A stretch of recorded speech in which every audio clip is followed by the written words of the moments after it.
Olá pessoal, sejam todos muito bem-vindos. Já já a nossa convidada de hoje aparece por aqui. Ei Aline, tudo bem com você? Quanta saudade, que bom te ver por aqui. Ei Bruno, seja muito bem-vindo, que bom te ver por aqui também. Ei Magda, seja bem-vinda, já vou te adicionar na nossa live. Ei Neide, seja muito bem-vinda. Agora às 19 horas, a gente já inicia a nossa live de hoje. Sejam todos muito bem-vindos. Ei, Cauã, seja bem-vinda. Ei, Magda, tudo bem com você? Ei, Ju, tudo bem? Tudo ótimo e com você, Ju? Tudo bem. Eu vou aqui consertar a altura da minha cadeira, porque pelo que eu vi, eu tô lá embaixo na nossa live. Tá. Você tá linda, maravilhosa. Nós já Ah, temos são os seus bons olhos, tá? Nós já temos pessoas aqui com a gente. Estou explicando para todo mundo que a gente começa agora às 19 horas. Quero convidar vocês que têm comentários, têm perguntas sobre o tema de hoje, que é coach. Escreve aí para a gente nos comentários. Se você tem Rejane Hunting conosco. Ei, Regi! Ah, beijo, Regiane. Saudades de você. Quando eu vejo suas plantas e seus pratos, eu fico aqui babando. Ei, As Rê, ei, orquídeas dela, né, lindos. Juliana? Nossa, as orquídeas dela são espetaculares. São coisas que levam a gente a querer viver mais e melhor. Bom, pessoal, quem tem aí comentários, coloca pra gente. Se você tiver pergunta, coloca aí onde estão essas duas interrogações. Se você acha que o tema da gente de hoje é importante para alguém, convida ele através desse aviãozinho. E vocês vão ver que já já a nossa convidada de hoje vai se apresentar. Vocês vão se apaixonar com ela, como eu me apaixonei desde que eu conheci ela. Uma pessoa de uma bagagem, uma profissional e um ser humano maravilhosa. E aquelas pessoas que acharam que nós estamos percorrendo aí um caminho de respostas, um caminho de clarificação, curte, coloca coraçõezinhos que a gente vai seguir por aí. Se não tiver bom, a gente muda o nosso caminho e se reinventa. Afinal de contas, é para isso que nós estamos aqui, não é isso, Magda? É isso mesmo, Ju. Vamos ver o que a gente pode agregar aí para quem decidiu nos assistir, né? É verdade. E pessoal, como vocês estão vendo, nós estamos abrindo as nossas casas para vocês. Olha a bibliografia por trás da Magda. Fala que essa Ah, é isso pessoa mesmo. não tem um conteúdo maravilhoso. Ó, Rejane está concordando comigo. Nós temos É, aqui ô, Valquíria Ju, mas vou também, que contar está um te dando segredinho. olá. Ei, Valquíria. Ei, Valquíria, minha amiga querida. Valquíria, minha irmã, Wanda Luiza. E Wanda, seja muito bem-vinda. É minha irmã, mas é mais minha filha do que minha irmã, sabe, Ju? Daquelas que assim, você tem, né? Ô Magda, vou te falar que você tem muitos filhos que não são seus filhos. Você é uma inspiração para tanta gente, acolhe tanta gente, que imagino que É. não devam ser Não, mas a gente que é poucos. professora, né? Você também tem isso, né, Ju? A gente que tem uma incursão aí pelas escolas, pelas faculdades, a gente vai arrumando muitos filhos mesmo, né? Tem tanto orgulho de tanta gente que cresceu, que a gente viu evoluindo. Tem uma, não sei se ele estará aqui nos ouvindo, mas o Marcelo, que trabalhava na Gessi Lever. Você lembra, você conheceu o Marcelo? Não Uma vez conheci eu fiz uma Marcelo. palestra na PUC sobre treinamento, depois ele me procurou brincando assim, olha, escolhi para RH por causa daquela palestra que você fez, hein? Olha para Então você a ver. gente, né, É a muito gente legal. encontra de tudo, né? Magda, Bacana. são 19 horas em ponto. Nós estamos aqui já com um conjunto de pessoas nos assistindo. E em respeito a eles, quero te convidar. Vamos começar? Claro. Tá? Vamos começar. À Vamos lá. disposição. Pessoal, boa noite. Sejam todos muito bem-vindos. Para quem está aqui sempre com a gente, é uma repetição, mas sou Juliana Bell, coaching, palestrante e facilitadora da transformação de líderes e equipes. E hoje estamos aqui para falar com vocês sobre coach. Queremos desmistificar esse tema. Queremos trazer o que há de melhor e o que não é tão bom assim para que vocês possam conhecer. E a minha convidada de hoje é nada mais, nada menos do que Magda Costa, uma das pessoas que eu confio e indico para processos de coach com os executivos e pessoas que me procuram. E ela vai contar um pouquinho dela para vocês. Magda, seja muito bem-vinda. Muito obrigada por ter aceito o meu convite. Por favor, se apresente para todos que estão aqui querendo te ouvir. Bom, Ju, eu que agradeço o convite, a sua confiança, né? Quero agradecer as pessoas que estão aí nos assistindo. Vou falar um pouquinho da minha formação para entenderem por que eu optei, inclusive, pelo coach, né? Na verdade, a minha graduação é psicologia. Eu tenho muito orgulho de ter escolhido a psicologia como profissão. Trabalhei como executiva de RH há muitos anos e ao longo aí dessa jornada eu sempre tive plano B, né? Eu falo que quem trabalha com recursos humanos tem que aprender a vida toda, né? Tem que estudar, investir a vida toda. Então eu sempre fiz alguma coisa ligada à clínica, ligada a desenvolvimento de pessoas. Então depois da psicologia, eu investi no mestrado em administração, mas também investi em uma especialização em gestão estratégica de recursos humanos, em psicoterapia cognitivo-comportamental e, por fim, agora em neuropsicologia, né, querendo ter essa visão aí mais integral. Então, eu estou no coaching e desde 2007 eu atuo, né, fiz uma formação e atuo como coach. Deu para entender, gente, o peso da formação? Vocês vão conhecer depois a bagagem e experiência através do que ela vai dividir aqui com a gente. Magda, vou te fazer uma pergunta que muitas pessoas, ao me procurarem, fazem. Afinal de contas, o que é esse tal de coach? Pois é, essa coisa genial que inventaram, na minha percepção, né? Sabe que eu, no início, tinha algumas hipóteses, que o coach tinha muita semelhança com a psicoterapia breve, que o coach é um planejamento estratégico de vida, que o coaching é uma assessoria que alguém te dá, um suporte para você encontrar caminhos, né? E ele é um pouco uma mistura. Apesar dele não ser terapia, ele tem um efeito terapêutico importante, né, Ju? Mas o coaching, em geral, o que que ele é? São sessões estruturadas, onde a pessoa que busca esse trabalho, esse suporte, ela tem um objetivo, ela tem uma meta, ou ela tem um desconforto e quer clarear essa meta, e através de ferramentas e estratégias bem desenhadas, customizadas para cada pessoa, a gente vai avançando sessão a sessão, em busca daquele objetivo que aquela pessoa apresentou no início do trabalho, né? Então, eu poderia dizer que ele é uma mistura. Ele tem um pouco de assessoria, porque você traz ali, ajuda a pessoa a pensar no que de fato ela quer, qual o caminho, a direção. Ele tem um pouco desse planejamento estratégico pessoal também, né? Eu vou precisar definir aí o que eu vou fazer, como eu vou fazer. Mas ele, em essência, eu acredito que ele seja um suporte para que eu alcance os objetivos que eu estabeleci. Seja da carreira, seja da vida pessoal, enfim, né? Depende muito da demanda de cada pessoa, né? Magda, eu quero fazer uma distinção aqui para quem nos assiste, né? São 3 palavrinhas, gente. Coach, coaching e coachee. Será que você pode explicar para as pessoas essa diferença, Magda? Ô Magda, Patrícia Braga tá aqui dando boa noite pra gente, falando que é um prazer estar aqui com a gente. Então... É uma fofa. E Patrícia, querida, eu gosto muito. Patrícia foi da minha equipe, né, em recursos humanos, uma pessoa de muito valor. Que bom, Patrícia, obrigada. Pessoal, antes da Magda responder aí essa diferença pra gente, se você tem comentários, coloca aqui pra gente. Se você tem perguntas sobre esse processo, coloca na interrogação. Chama as pessoas que você acha que podem se interessar por esse tema aí pra gente. E se a gente tá indo no caminho certo, curte aí pra gente continuar nesse caminho. Mas Magda, e aí? Qual a diferença? Coach, coaching e coachee, né? Pois é. Coach, C-O, né? O C-O, C-O-A-C-H. Coach é o profissional que desempenha esse papel, que executa essa tarefa, né? Coachee é o cliente, é a pessoa que se submete ao processo. Coachee com 2 Es no final, né? Coachee, como se fosse coachee. Ele é a pessoa que se submete ao processo. E coaching, no gerúndio, né? O coaching é o processo. É essa interação que vai acontecendo enquanto as sessões vão se desenrolando, né?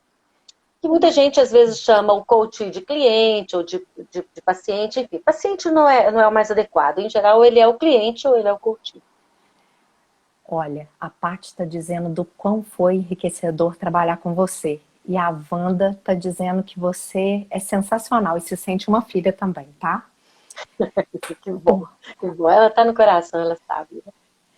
Magda, Através dessa diferença, né? Coach, coaching e coachee.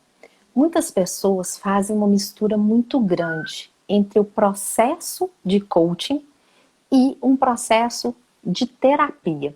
E afinal, qual é a distinção entre uma coisa e a outra? Olha, Ju, ela é uma.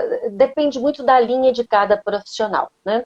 Mas, em geral, o processo psicoterapêutico ele tem um foco no passado, ele tem questões mais genéricas, né? A terapia, muitas vezes, o profissional que está conduzindo vai entrar num processo de compartilhamento, de aprofundamento em questões que normalmente no coach a gente não faz. Em geral, o processo terapêutico ele vai muito mais, ele aprofunda muito mais nas questões. Ele investiga muito mais as causas e as ramificações daquele comportamento, daquela questão. No coaching há um certo pragmatismo. O passado, ele não é investigado em profundidade. É importante o seguinte, que impactos que algumas situações que eu trago, que eu relato no coaching, que impacto que isso tem no presente, e a gente estabelece estratégias para lidar com isso, né? Até porque, como a gente vê que o coaching hoje é executado por pessoas de várias áreas, nem todo profissional que atua como coach, ele vai ter bagagem, vai ter consistência, o conhecimento ou formação que o possibilite aprofundar nessas questões, né? E às vezes é um perigo, porque não tendo essa bagagem, esses recursos para entrar nessas questões, às vezes a gente bagunça muito mais a cabeça do nosso coach do que contribui efetivamente, né? A pessoa, quando chega para um processo de coach, ela tem, em geral, mais bem definido o que ela quer trabalhar. Se assemelha à psicoterapia breve, porque você tem foco específico. Eu quero atuar na carreira, quero mudar meu patamar profissional, ou eu quero definir quais são as prioridades da minha vida nesse momento, ou eu tenho uma possibilidade de mudança de país, ou, enfim. E aí, como é que eu estabeleço aí, como é que eu vou articular minha carreira frente a esse novo desafio, né? Então, as pessoas, quando procuram um coach, elas têm mais bem desenhado qual é a demanda. Isso vem crescendo muito, né? Porque, veja bem, no passado, as carreiras profissionais, elas dependiam muito das organizações, né? As empresas tinham lá os seus projetos de desenvolvimento, os seus planos de carreira, ainda existem, né? Mas a empresa tinha muito mais domínio e investia, subsidiava muito mais o desenvolvimento na carreira. A gente sabe que, de muitos anos para cá, isso não é dessa forma, né? A carreira é responsabilidade do profissional. E como ela virou responsabilidade do profissional, do dono da carreira, então muitas vezes ele precisa de ajuda para alcançar novos patamares, novos desafios. Por isso que eu usei aquela expressão, né? Às vezes parece uma assessoria. Vou ajudar essa pessoa a pensar como é que ela vai galgar outros degraus, outros patamares aí na sua carreira, com o suporte que muitas vezes a empresa já não oferece mais, né? É interessante, né, Magda, que a gente vê uma diferença clara entre o processo de terapia e o processo de coaching, mas ao mesmo tempo, em alguns aspectos da terapia, coisas que são muito semelhantes. Então, por exemplo, nas duas situações, a gente ajuda quem está pedindo ajuda a ter um Sim. conhecimento maior de si mesmo, não é isso? Sim, passa, Nas, a questão básica é o autoconhecimento mesmo, né? e o outro aspecto que eu acho que é muito comum é da autogestão das emoções. Que eu acho que é uma coisa Uhum. que tem intensidade e que um volume muito grande de coaches busca o coaching para poder mudar alguma forma de reagir para ter uma Sim. condição maior de escolha, né? A partir do autoconhecimento de como eu quero agir frente a determinadas situações. Eu ia te fazer uma pergunta sobre mentoring, eu vou guardá-la aqui na gaveta, porque eu quero trazer uma outra coisa com base numa resposta sua. Eu quero só chamar os participantes. A gente está com muitos participantes aqui. Pessoal, comenta aí pra gente. Você já teve alguma experiência de coaching? Já passou? Em que esse profissional foi importante na sua vida? Como é que ele contribuiu com a sua mudança? E terapia? Você já fez? Você percebe alguma diferença nisso? Se vocês têm perguntas para fazer, aproveita essa profissional maravilhosa que está aqui. Coloca aí nas interrogações pra gente. E convida quem você acha que vai poder ser transformado através do pouco que a gente tem aqui de tempo para poder falar sobre esse processo com vocês. Estamos no caminho certo? Curte aí pra gente. Magda, a pergunta é a seguinte. Você disse, né? Tem coach de tudo. Outro dia eu vi coach para fazer bebê parar de chorar. E isso, assim, é uma coisa que me choca, né? E a gente vê profissionais muito despreparados. Ao mesmo tempo, um leque de situações sobre coach. Dá para você dizer um pouquinho para a gente, assim, como que isso acontece e como que isso contribui para a não credibilidade dessa oferta de serviço? Olha, Ju, a minha leitura sobre isso é que, assim, com o mercado de trabalho passando pelas transformações que ele está passando, né, com o crescimento, inclusive, do desemprego, muita gente viu no coaching uma oportunidade de prestar serviços, de dar suporte a outras pessoas, né? Não estou julgando, é legítimo, se a pessoa se vê com competência, com expertise para isso, né, tá valendo, né? O fato é que, às vezes, a pessoa tem a expertise, tem uma vivência naquele segmento que ela se dispõe a ser coach, mas nem sempre ela tem uma formação ou ela tem conhecimento que dê suporte, que dê sustentação a essa intervenção que vai ser feita, né? Então eu vejo que às vezes há uma confusão. Eu sou uma excelente mãe, por exemplo, e aí eu vou me aventurar a dar suporte a outras mães. Ou eu sou excelente vendedor e quero ser coach e vou dar suporte a outros vendedores. Então, eu vejo que muitas modalidades que surgiram partiram da expertise daquele profissional.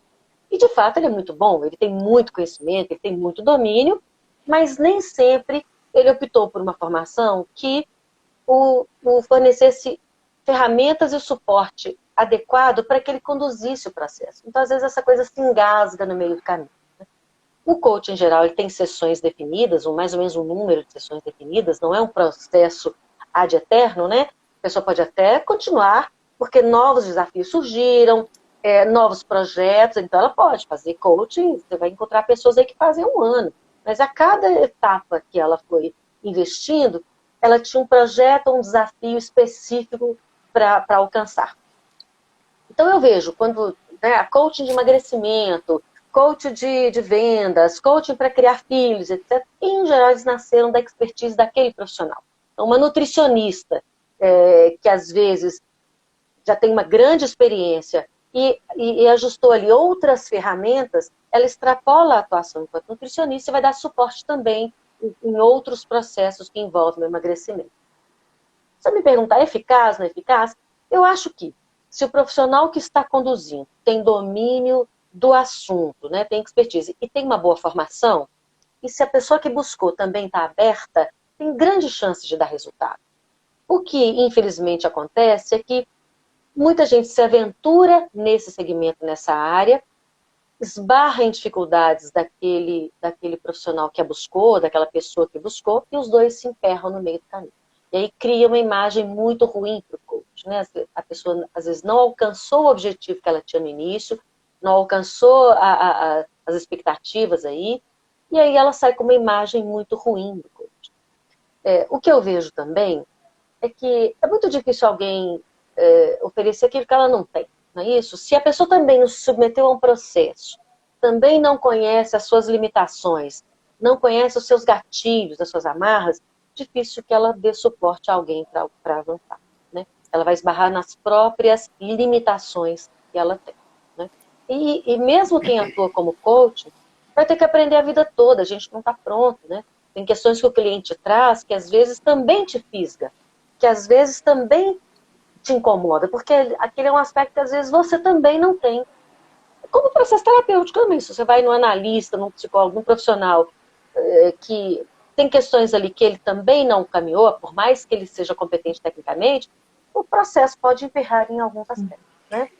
É claro que isso é possível acontecer, todo mundo é humano, é falível, né? Então, Perfeito. Faz parte do processo. Eu não sei se você já vivenciou isso, mas eu já tive pessoas que me buscaram, que dependendo da temática ou em aparecendo uma determinada demanda no processo, eu compartilho com a pessoa a minha falta de ferramentas ou de Uhum. condição emocional mesmo, para dar suporte àquele processo de transformação, de mudança, e busco alguém que possa e tenha condição de fazer aquela acolhida de fato, Sim, para levar sim. aquela pessoa o resultado que ela espera.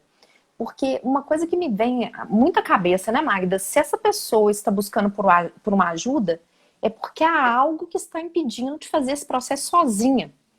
E aí a Uhum. gente tem que ter um cuidado muito grande de se perceber também vulnerável, enquanto profissional Sim. da ajuda, né?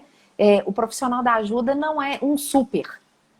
Se ele é super Não alguma é coisa, é humano. multitarefa, multifunção, né? Não é? É verdade. E isso é até ético, né, Ju? Pensar assim, esbarra em questões que eu não tenho domínio. E se eu não tenho domínio, eu tenho que encaminhar para alguém que tem uma expertise maior. Ou até que naquele momento eu não estou disponível para aquela abordagem. Eu acho que você está trazendo uma coisa muito importante e que, de fato, pode comprometer a imagem do trabalho do coach. É ele achar que vai ter ferramenta para tudo, para todo mundo, o tempo todo, qualquer tipo de problema que venha, ou qualquer tipo de demanda. Problema não, demanda, né? Eu também concordo com isso que você está dizendo e também assumo essa postura. Muitas vezes a pessoa... Outro dia eu recebi uma pessoa que muito bem sucedido profissionalmente, muito feliz, etc e tal, mas ele estava muito incomodado, querendo saber se ele tinha uma inteligência acima da média, e tinha, era evidente que ele tinha, mas que ele se sentia um pouco, vamos dizer assim, um pouco desajustado, porque nem sempre tinha paciência para as perguntas que as pessoas faziam, para as elaborações que eram apresentadas, né? E eu percebi na nossa conversa que avaliar o nível de inteligência, o grau de inteligência dele, não ia agregar nada. Ele já sabia o que ele ia encontrar, entendeu? Então, o que eu coloquei é assim, olha, eu acho que talvez seja mais interessante você buscar especificamente um neuropsicólogo que vai te aplicar uma bateria, uma série de avaliações aí, e vai te dar esse dado mais objetivamente. E aí, depois que você se deparar com os resultados, você vai pensar qual que é o próximo passo que você vai dar. Mas, para eu constatar simplesmente aquela dúvida, e ele ainda perguntei isso, falei, mas você tem dúvida do resultado? Ele falou, não.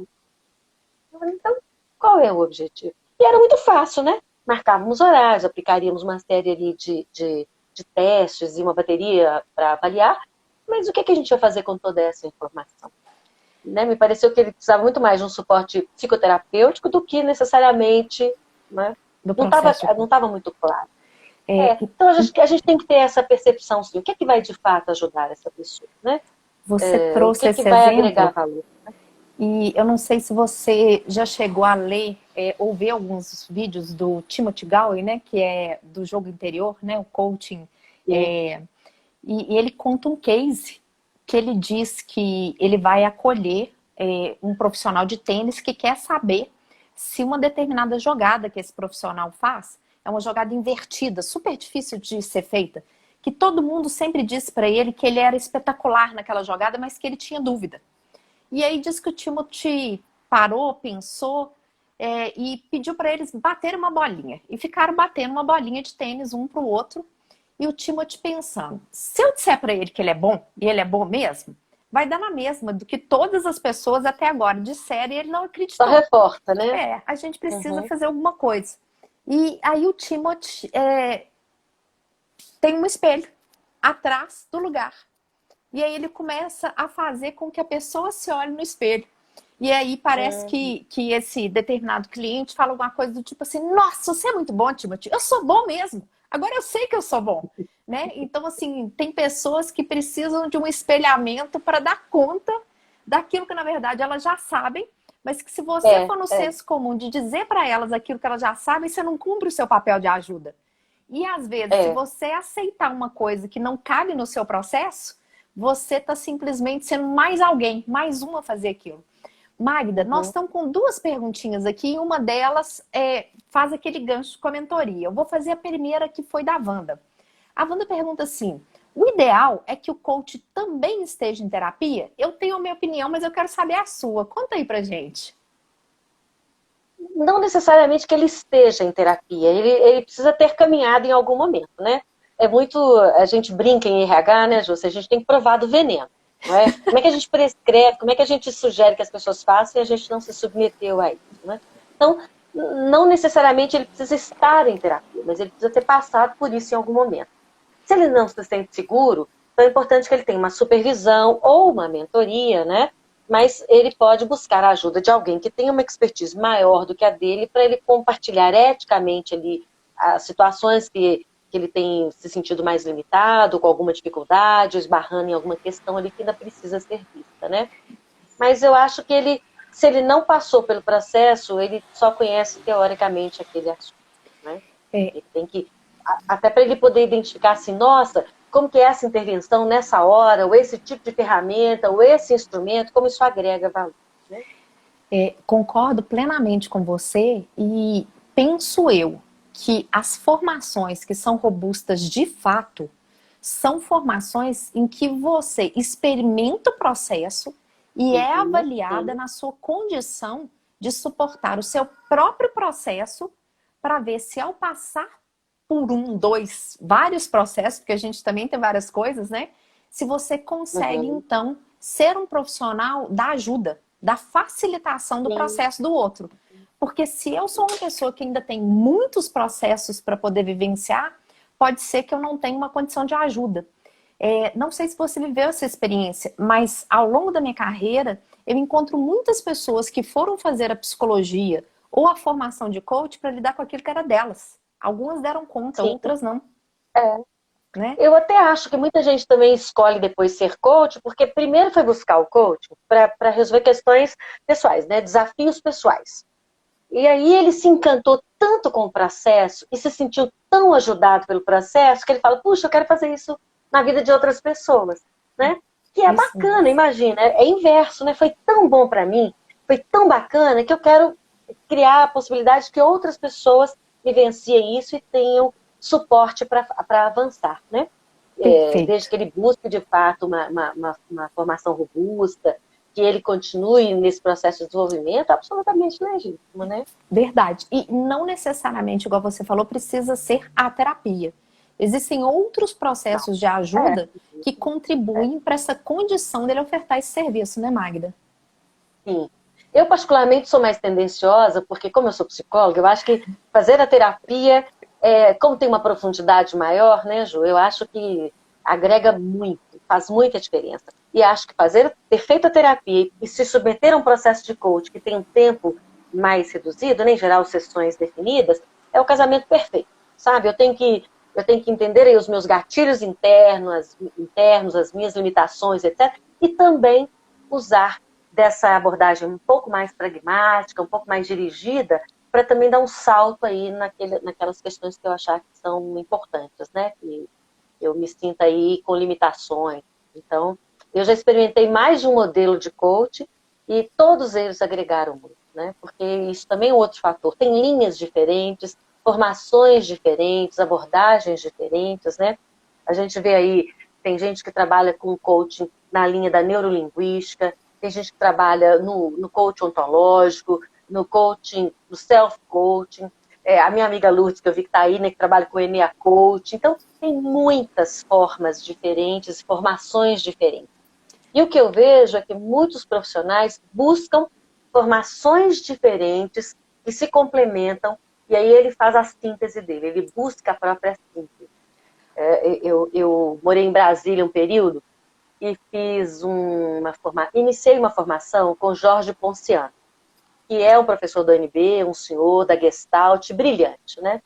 E o Jorge Ponciano, uma vez alguém perguntou assim na formação de Gestalt, durante a sessão, lá era terapia, né? Era psicoterapia. Aí a pessoa perguntou assim, Jorge, quando em determinada situação que meu cliente apareceu, uma determinada demanda, um determinado problema, posso usar a técnica tal, ou posso usar recurso tal, que às vezes não é necessariamente da Gestalt, posso usar da linha A, B, C? E eu achei brilhante a resposta do Jorge, sabe? Ele falou, olha, se você tiver domínio da técnica, se você souber o objetivo e o resultado que você espera, você pode usar. Então, eu acho que isso também serve para o coach, sabe? A gente pode ter formações variadas, instrumentos e ferramentas variadas, desde que a gente tenha domínio da ferramenta e saiba qual é o objetivo e o resultado que a gente quer obter, é válido. Então, ter mais de uma formação, beber em mais de uma fonte, só vai enriquecer o trabalho que a gente vai fazer, né, com o nosso coaching, né? Espetacular como sempre, Magda. E aí, eu queria te pedir um favor. As pessoas têm muita dúvida sobre essas tipologias de coaching. Conta pra gente, e Alessandra, já já nós vamos passar para a mentoria, que é uma distinção, e responder sua pergunta. Conta pra gente assim, o que é esse tal de coach ontológico, ontos, o da carreira, o neuro? Então, assim, só para que as pessoas possam fazer essa distinção, e se alguma delas quiser efetivamente ser ajudado, né? Que ele possa, de repente, de acordo com a demanda, identificar a tipologia dessa oferta de ajuda Ou a que mais se linha, adequa. né? E isso é bacana. Quando a pessoa buscar o coaching, muitas vezes a primeira sessão é uma sessão de compreensão da metodologia, da abordagem, né? Então, essa pessoa vai poder entender mais como é que aquele profissional trabalha. Tem a ver com a formação de quem escolheu, né? De quem a formação que o coach escolheu, que tem mais afinidade, inclusive, com as crenças e valores que ele tem, né? Então, o coach ontológico, tem muita gente boa no mercado que trabalha, a Lara, que trouxe o Leonardo Volker, né, que tem o Homero, que também está em Brasília, que é um profissional ótimo nessa área. Ele tem um grau, é como se fosse assim, se eu pudesse fazer uma comparação, é como se a gente estivesse numa grande rotatória e tem vários caminhos, várias estradas, né? Por mais que elas pareçam divergentes no primeiro momento, no final elas chegarão no mesmo ponto. Mas a abordagem é diferente. Então, por exemplo, quem faz um coach na linha mais da neurolinguística, então o profissional vai usar de ferramentas, da parte conceitual, de todo o arcabouço teórico da neurolinguística, né? Quem trabalha com vou pegar o exemplo do NA Coach, que a Lourdes que está aqui, né, trabalha, vai se basear então nos pressupostos do Eneagrama. Tem uma série de exercícios e tem todo um olhar voltado para as tipologias, né, para os tipos de personalidade que o Eneagrama trabalha, os 9 tipos aí de personalidade, né? Então, eu trabalhei o coach centrado em pessoas, na InCoach, quer dizer, tem uma série de ferramentas e estratégias que trabalham crenças, valores. Eu tenho uma outra amiga que é a Sônia, ela trabalha muito em cima dos esquemas, a teoria dos esquemas, o Jeffrey Young, né?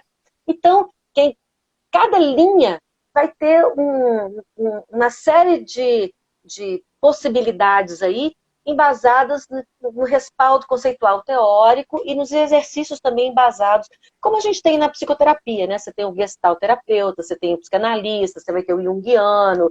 Então, enfim, no final, vai agregar valor? Todas agregam valor. A gente vai chegar lá no mesmo ponto. Às vezes o caminho que a gente fez é diferente. E tem pessoas que isso não faz diferença nenhuma, né? Às vezes a pessoa quer muito mais o resultado final. Agora, como é que a gente vai passar? Qual é a trilha que a gente vai seguir? Não faz diferença muitas vezes, né? Eu Então é entendo muito que... mais. Desculpa, por favor.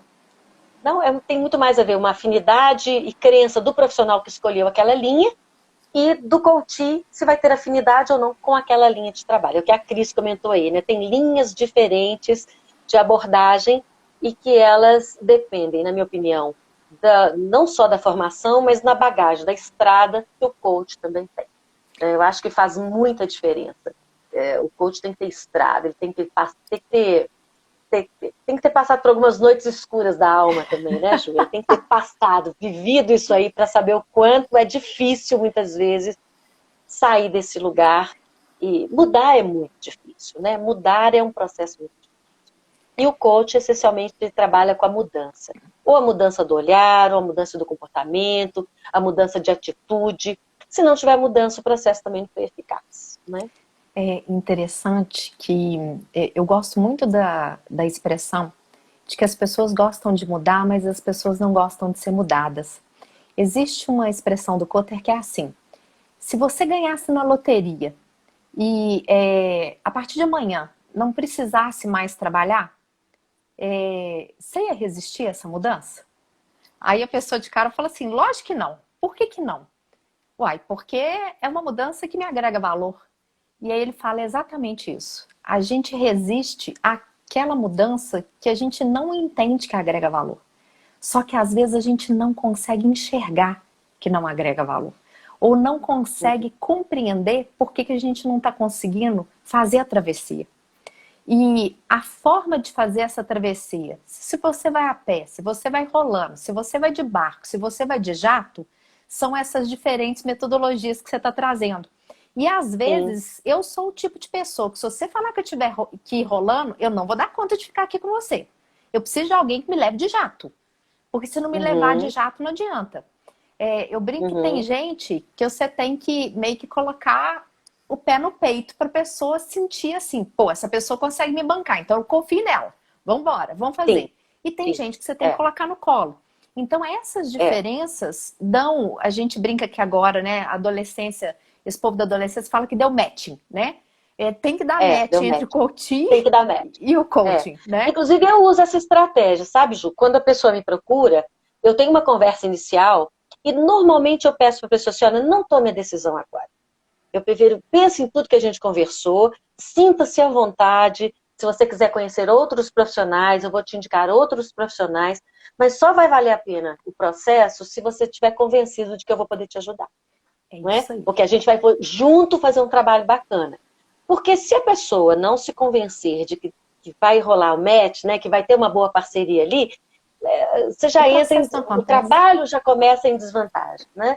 É isso aí. E como a gente está dizendo, mudar é muito difícil, então eu preciso acreditar de fato que essa pessoa que eu escolhi para me acompanhar no processo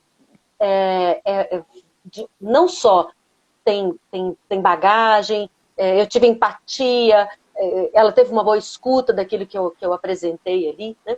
Isso é porque não faz sentido. Eu já encerrei processos de coaching com pessoas que não estavam levando o processo a sério. Né? Pode até achar engraçado, que é isso, mas como que você encerra o processo? Encerro. Porque eu sempre comento assim, olha, é uma via de mão dupla. Então, se você não faz o que lhe compete, as tarefas que são passadas, você não vai evoluir no processo. E você vai sair daqui muito frustrado. Eu estou tirando a chance de crescimento. Então, é preferível que a gente encerre o processo e você volte no momento que você estiver maduro para isso, ou de fato comprometido com o seu crescimento, ou eu posso te indicar um outro profissional. Né? Perfeito. Não faz sentido, não vale a pena gastar tempo dele, do seu coach, com talvez isso reforce, inclusive, a descrença dele no processo de mudança. Né? Eu ia relatar essa situação. Eu, uma vez, acolhi um executivo que, desde o início do processo dele, a percepção que eu tinha é que ele estava ali porque a empresa pediu, e não porque ele queria. As nossas conversas, em determinado momento, pareciam mais embates dele tentando me provar que ele estava perfeito do que, de fato, um processo de desenvolvimento. E em um determinado momento, eu perguntei para ele se, de fato, ele queria estar ali. O quanto que ele entendia que ele gostaria de mudar. Porque precisar de mudar é diferente de querer mudar. E que a sensação que eu tinha era que todos os temas que ele trazia, ele estava certo. Ele tinha feito corretamente. Então, o que ele tinha para mudar? E aí, eu trouxe uma reflexão de que aquilo não estava fazendo sentido. E foi muito legal, porque naquele momento ele se transformou. E ao se transformar, ele entrou no processo. E quando eu convidei ele para a gente poder paralisar o processo, ele falou, você não está acreditando em mim? Eu falei, não. A minha pergunta é se você estava acreditando no processo. Inclusive em mim. Porque pode ser que outra pessoa te ajude mais. Mas para qualquer coach, acho que isso é importante a gente clarear para quem nos ouve. Tem que ter uma lacuna. Tem que ter algo para mudar. Porque se você está ali porque outra pessoa quer, esquece. Não adianta. É isso. Não vai resolver. Vai virar um teatro, né? Vai virar uma encenação. Você faz de conta que você está prestando serviço e eu faço de conta que eu estou me transformando. E aí eu acho que isso, nós que atuamos como coach, a gente tem que ter esse compromisso ético muito, muito claro. Por isso que, às vezes, a imagem do profissional fica ruim no mercado. Porque o seu coach não entrou no processo, ou a demanda não está clara, ou, enfim, uma série de variáveis aí, que se a gente não sentar e colocar essas cartas na mesa, né? Vem cá, vamos conversar sobre o que está acontecendo, né? O que, que a gente evoluiu? É uma pergunta que eu, inclusive, periodicamente faço. Vamos avaliar até aqui o que, que a gente caminhou. O que, que tem de concreto desse processo que você pode destacar, né? Onde é que você está vendo benefícios desse processo? Porque, às vezes, a pessoa também não percebe isso. Ela vai, né, girando esse processo, vai girando, e às vezes, quando ela para avaliar, ela se surpreende com as mudanças que ela conseguiu fazer. E não quer dizer necessariamente que... porque o processo é do cliente, né, Ju? É dele, o mérito é dele, né? É ele quem faz o processo dele. A gente oferece ele uma série de ferramentas e possibilidades, mas o processo é dele, o mérito é dele. Então, de vez em quando, a gente tem que colocá-lo na real. E aí, né? O que a gente, onde a gente já chegou? O que a gente já colheu desse processo? Onde é que você está vendo resultados? E assim como no processo de psicoterapia, muitas vezes a gente tem ganhos por generalização, né? Se eu melhoro um aspecto, se eu consigo avançar num aspecto, eu desamarro outros por consequência, né?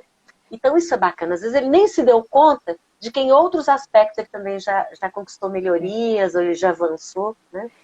O legal eu adoro, é perceber... assim, Desculpa. Pode falar. Não, eu desculpa. falo que eu adoro uma analogia, que eu tenho um amigo que ele é um dentista, um amigo de muitos anos, um amigo muito querido, né? Não sei se ele está aqui, mas ele se chama Lindolfo. E um dia a gente estava conversando sobre o processo ortodôntico, sabe? Não sei se eu já falei disso com você, mas eu adorei essa analogia que a gente construiu junto, né? É como, hoje as pessoas colocam os aparelhos ortodônticos mais jovens, mas no passado, em geral, colocavam mais velhos, né? Então, veja bem, quando você quer fazer mudanças, que aqui a mudança é estética, né? No seu sorriso, na sua arcada, etc. Mas aí primeiro você vai fazer um molde para entender como é que é hoje e projetar como é que você quer, né? Onde é que você quer chegar. E aí você vai, primeiro o profissional vai avaliar, tem que tirar alguma coisa, não tem, tá ok, não tá ok. E aí ele vai colocar os brackets, não é isso? Vai lá soldar os bracketzinhos, pôr o arame. Então, olha, veja bem, ele estudou o processo de mudança, fez as intervenções, e aí todo mês você tem que ir lá e fazer o ajuste, não é isso? Ou dorme com a borrachinha, que é o para-casa que a gente dá para os nossos coaches, né? Tem que dormir com a borrachinha, tem que abrir o palato, enfim, tem uma série de coisas. E aí, à medida que o tempo vai avançando, todos os meses você vai, faz ajustes, etc, etc. Enfim, às vezes você fica com aquilo ali, depende da idade. Se for muito jovem, você vai ficar menos anos com o aparelho, se você for mais velho. E acontece isso conosco, né? Problemas mais arraigados, mais difícil às vezes fazer a virada, problemas que a gente já... Enfim. E aí, à medida que o tempo vai passando, tá pronto, você alcançou o resultado que você queria, mas muitas vezes, mesmo tirando o aparelho móvel, você ainda tem que usar aquele aparelho fixo, né? Você tem que usar o aparelho móvel, não é isso? Ou dorme com aquele... não é isso? Então você tem que fazer, né? Tirar radiografia ao longo da sua vida, houve absorção de raiz, não houve absorção de raiz, né? E aí o Lindolfo me falou uma coisa que eu fiquei chocada. Ele falou assim, olha, Magda, você acredita que às vezes uma pessoa que usou aparelho, sei lá, 4 anos da vida dela, quando ela fizer lá 60 anos de idade, às vezes os dentes que fizeram o movimento de rotação, eles guardam uma memória e às vezes eles podem fazer ligeira movimentação que lembra uma posição que ele já teve lá no passado. Então, a gente é a mesma coisa, não é, Ju?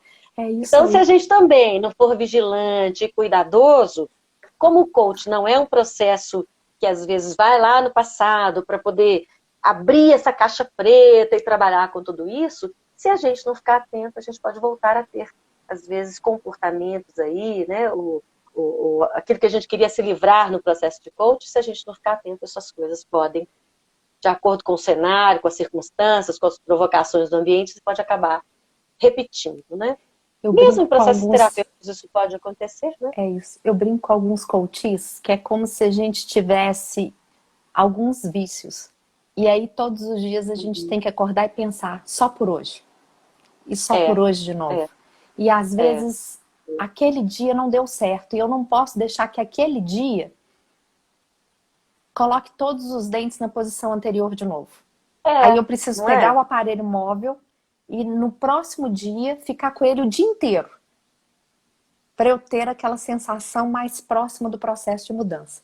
Mas, Magda, nós estamos cheios de perguntas. Então, assim, quando você estava falando lá sobre o coaching de nutrição, o coach físico, o coach da mãe. Então houve uma pergunta para se dizer, mas isso não seria, já que tem expertise, uma mentoria? E aí eu queria que você trouxesse para a gente então essa distinção entre o coaching e a mentoria e respondesse essa pergunta sobre expertise versus mentoria. E nós temos várias outras perguntas aqui e 15 minutinhos para responder. Bom, olha, o mentoring, Ju, ele tem uma diferença marcante do coaching, porque no coaching a ideia é que a pessoa tem absoluta autonomia para caminhar sozinha. Você não cria relação de dependência, né?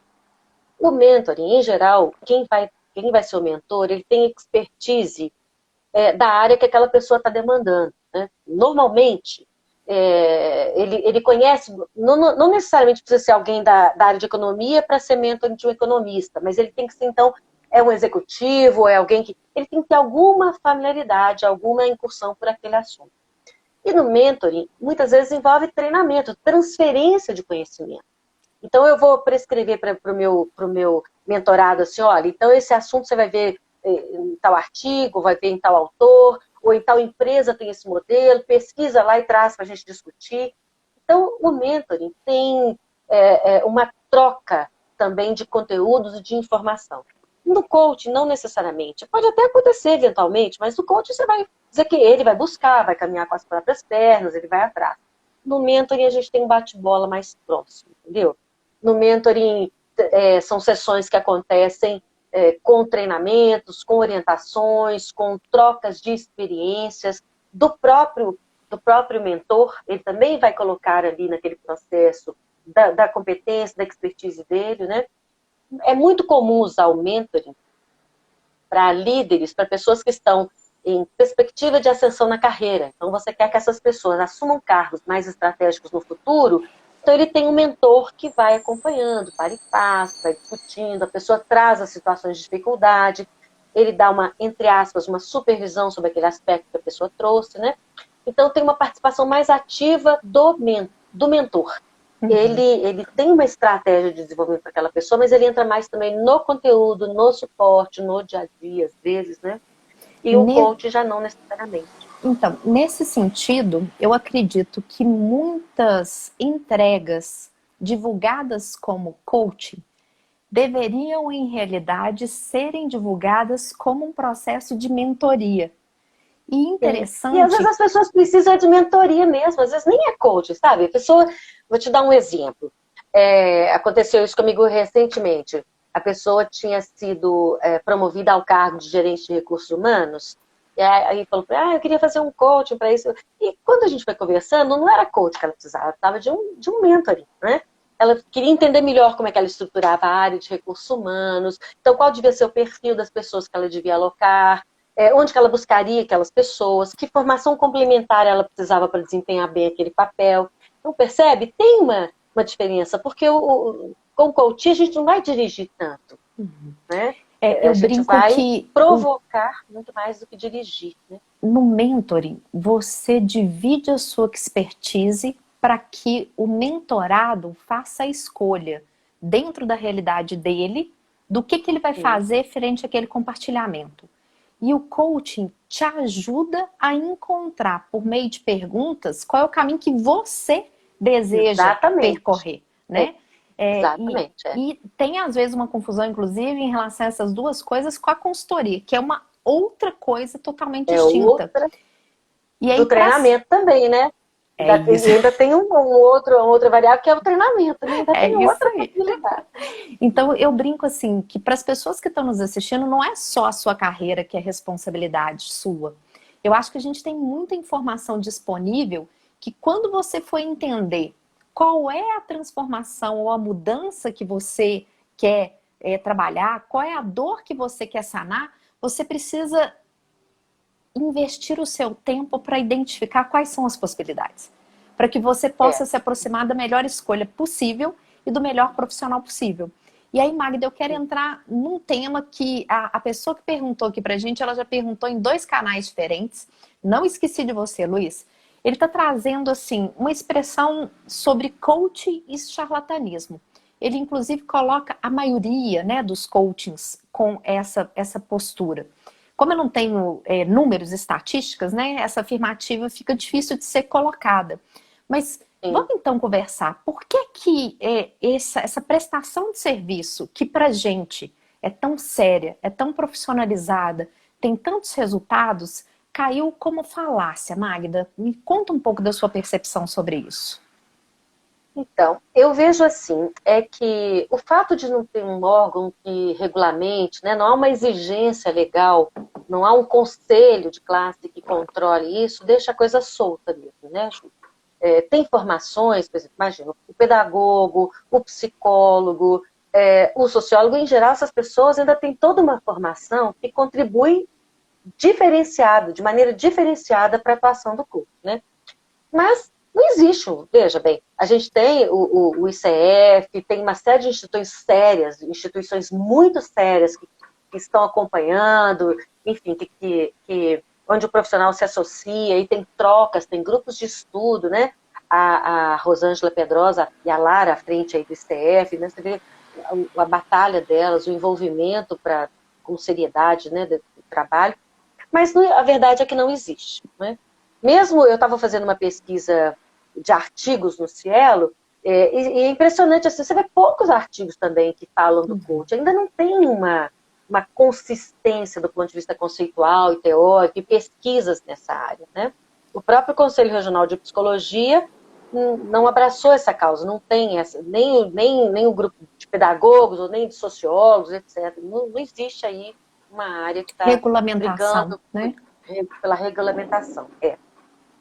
Então, por isso que eu acredito que o fato de não ter um órgão, um local que regulamente, que acompanhe, que fiscalize, de fato, deixa essa coisa muito solta, né? Agora, eu também não sei te dizer, assim, do ponto de vista numérico, percentual e estatístico, como é que está isso no mercado. Eu não sei te dizer. Eu sei que cresceu muito o coaching, o processo já existe há muitos anos, cresceu muito, e sei também que há uma grande preocupação, por exemplo, das empresas, quando vão contratar hoje os coaches, eles querem saber muito mais da formação, da consistência da formação, do número de horas dedicadas a isso, que já é uma trava, né? É um cuidado que se tem. Eu conheço empresas aí que hoje só querem contratar coaches que estejam, por exemplo, associados ao ICF, enfim, né? Eu não vou falar nomes de instituições, porque talvez não fosse justo. Mas, então, eu não tenho dados para dizer. Agora, existe charlatanismo? Existe em qualquer segmento, não é mesmo? Você encontra médicos que não são bons profissionais, advogados que não são bons profissionais, você encontra engenheiro que não é bom profissional. Então, existe charlatanismo, infelizmente, em todos os nichos e segmentos do mercado, né? Então, Aí isso eu não é acho. Desculpa. uma especificidade só do coach, né? Eu estou dizendo assim, infelizmente, a gente vai ter bons profissionais e maus profissionais em todos os segmentos. Eu acho que você trouxe informações essenciais, Magda, que dizem respeito a quais são os critérios para eu poder não ser afetado pelo charlatanismo. Porque, em geral, essas pessoas abusam da boa-fé ou da necessidade de pessoas que estão em momentos fragilizados para poder exercer algo que está completamente distorcido. Então, a pessoa que é o charlatão, ele não é aquilo. Então, assim, ele não é uma pessoa que de fato é um profissional de coaching. Então, eu acho que é muito importante quando a gente vai buscar ajuda, primeiro, quem é essa pessoa? Essa pessoa tem expressões públicas e sociais que dizem que ele é um bom profissional? Quantas horas de formação e profissão aquela pessoa tem? Ele está associado aos órgãos que hoje existem que fazem alguma regulamentação a respeito daquilo? Eu tenho alguém que me certifica que foi acolhido por aquela pessoa, que teve resultados positivos em relação à atuação dela? E hoje, né, João, a maioria das pessoas que buscam a gente para o trabalho vem por indicação de outros clientes. Eu acho que essa é a fonte mais segura. É você procurar um profissional que alguém já tenha se submetido ao processo com ele e possa te dar referência. Como é que foi isso, né? Quantas sessões você trabalhou?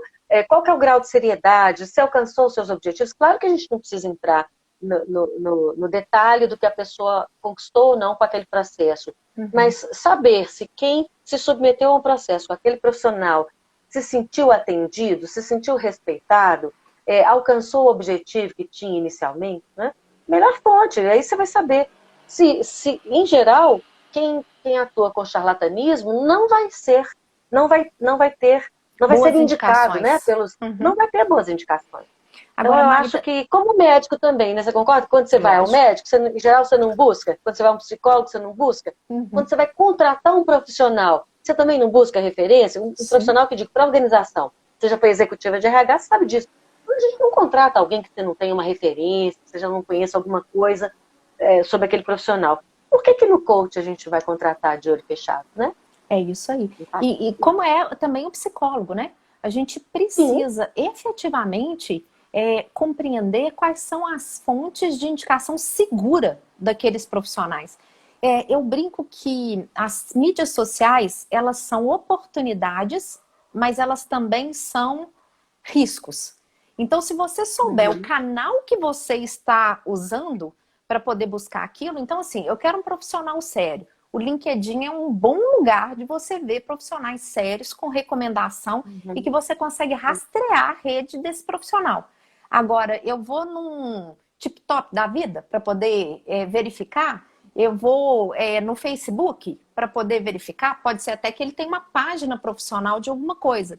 E a gente precisa entender que muitas pessoas inventam páginas. Eles compram curtidas, eles compram recomendações. Então, se você puder, instituições que representam, então a gente tem a BRH, a BTD, que são instituições que representam os profissionais de recursos humanos, de gestão de pessoas, de desenvolvimento, muito provavelmente eles terão alguém para indicar.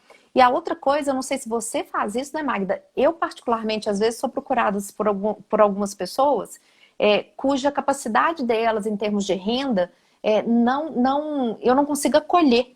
Embora tenha alguns atendimentos voluntários que eu faço dentro de uma determinada condição que eu estabeleci. Mas eu encaminho essas pessoas para outros profissionais sérios que consigam acolher aquela pessoa na capacidade dela de pagar ou ser acolhido pelo seu processo. Ou até para algumas pessoas que fazem sessões de coach voluntário. Pro bono, né? Não é?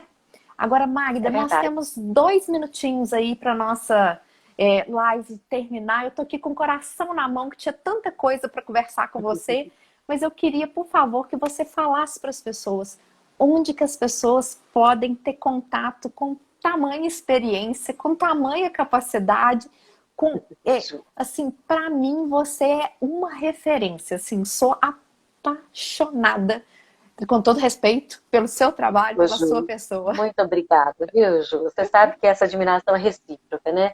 Olha, Ju, o meu LinkedIn tá disponível, mas é mais fácil me encontrar em contato via Instagram, que é magda.s.costa, né? Porque o meu nome é Magda Santos Costa, então eu tive que abreviar o S lá, né? magda.s.costa. O meu e-mail, quem quiser fazer contato, é super fácil de gravar, eu honro as origens, né? É magda@uai, igual o mineiro fala, uai.com.br. Isso é uma paixão antiga com o estado de Minas, por isso que eu mantenho o uai, né? Mas o meu e-mail, então, é magda@uai.com.br e no LinkedIn, Magda Costa. Né? Então, eu fico à disposição. Vai ser um prazer, quem quiser depois trocar ideia, alguma outra informação, eu estou à disposição. Olha, são diversos os elogios da Márcia Rejane, da Cris Lima, do Alexandre. Magda, eu quero muito agradecer por você ter aceito o meu convite de estar aqui. Para mim é uma honra dividir esse espaço com você. Muito obrigada, viu? Se você quiser se despedir aí do pessoal, então, para a gente poder encerrar a nossa live, fique à vontade. Ótimo. Gente, olha, eu quero agradecer aí a confiança de vocês, né, terem disponibilizado esse tempo para nos ouvir, né, Ju? E eu estou à disposição. Se eu puder ajudar alguém que queira mais informação, ou enfim, queira alguma indicação, eu estou à disposição. Mas foi um prazer. Vou aproveitar para desejar aí uma ótima noite, um ótimo final de semana para todo mundo que está nos assistindo aí. Tá bom? Pessoal, mais uma vez, Magda, muito obrigada. A cada um de vocês que esteve com a gente, muito obrigada por ter nos privilegiado, por dividir esse espaço com a gente. Bia, para você que parou seu tempo para estar aqui. Que bom te ver por aqui. Bia Rejane, fofa. Márcia, todas as Aí, ó, a pessoas. Rô, a Rosângela, a Miriam, minha colega, Eugita, minha madrinha querida, um beijo também, para minha irmã que eu amo, enfim, todos vocês que estão aqui, né, pela disponibilidade, pelo interesse. Um beijo também. Cris, para Beijo, você gente. também.